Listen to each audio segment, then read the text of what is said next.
William, Oui, oui, comment ça va? ça va bien, toi?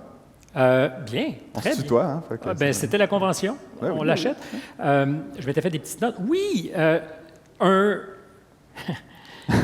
Parce que je n'étais pas sûr de comprendre non plus. Un bioréacteur? Exactement, comment fait-on en sorte de ce que des bioréacteurs soient à la portée d'un plus grand nombre de personnes et pourquoi devrions-nous avoir des bioréacteurs dans nos vies? Oui, c'est une très bonne question, là. Probablement que vous n'êtes pas très familier avec le terme de bioréacteur. En gros, c'est une cuve qui va avoir des réactions biologiques à l'intérieur. Donc, on peut par exemple, penser qu'on pourrait faire la production d'anticorps pour des vaccins à l'intérieur de cuves comme des bioréacteurs. On pourrait faire des colonisations bactériennes, créer ses propres levures, par exemple. Ou on pourrait même simuler là, certains environnements, par exemple un tractus gastro-intestinal pour tenter de mettre des thérapies, en fait, faire des thérapies pour tester des nouveaux médicaments, pour la recherche fondamentale. Fait que, c'est très, très vaste, puis on veut vraiment on peut vraiment l'appliquer à toutes sortes de sphères. Dans le monde normal des bioréacteurs, on trouve ça où? La plupart du temps, c'est soit dans des industries pharmaceutiques, alimentaires. On pourrait trouver ça aussi dans les domaines de recherche, quand on voudrait contrôler, paramétriser certains milieux, c'est-à-dire qu'on veut contrôler, par exemple, la température, le pH. Ça va nous donner des résultats qui vont être plus reproductibles en science. Là, c'est très, très important, la reproductibilité. Donc, on respire un grand coup. Ouais. Mais, reproductibilité. Ouais, exactement. Mais effectivement, c'est pas quelque chose qu'on va voir dans la vie de tous les jours, là, mais c'est omniprésent partout pour la création de médicaments, le développement de vaccins, la production de bière. Je sais qu'il y en a plusieurs comme ça.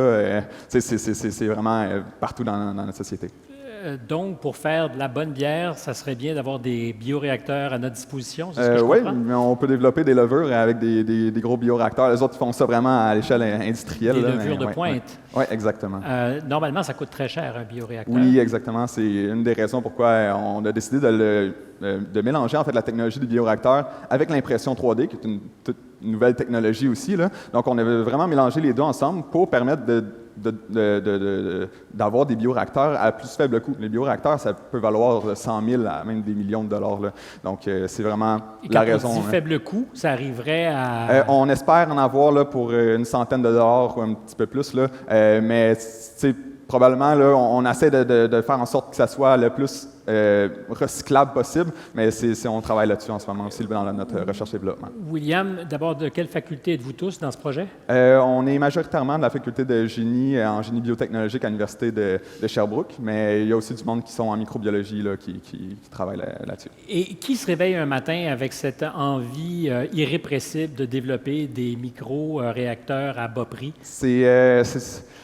Quand on voit une opportunité, on peut la saisir. Il y avait une niche de marché alors? Oui, mais il y avait vraiment une grande demande, là. On a eu la chance de faire un cours d'entrepreneuriat aussi, là, vu que c'est un projet qu'on a vraiment monté de A à Z là, pour l'université, d'avoir du recrutement aussi là, pour les étudiants. Donc, c'est un beau projet là, qui nous donne la chance de nous impliquer là, dans la société et d'apprendre aussi d'une façon plus technique, d'appliquer nos notions qu'on apprend en théorie. Merci beaucoup, William.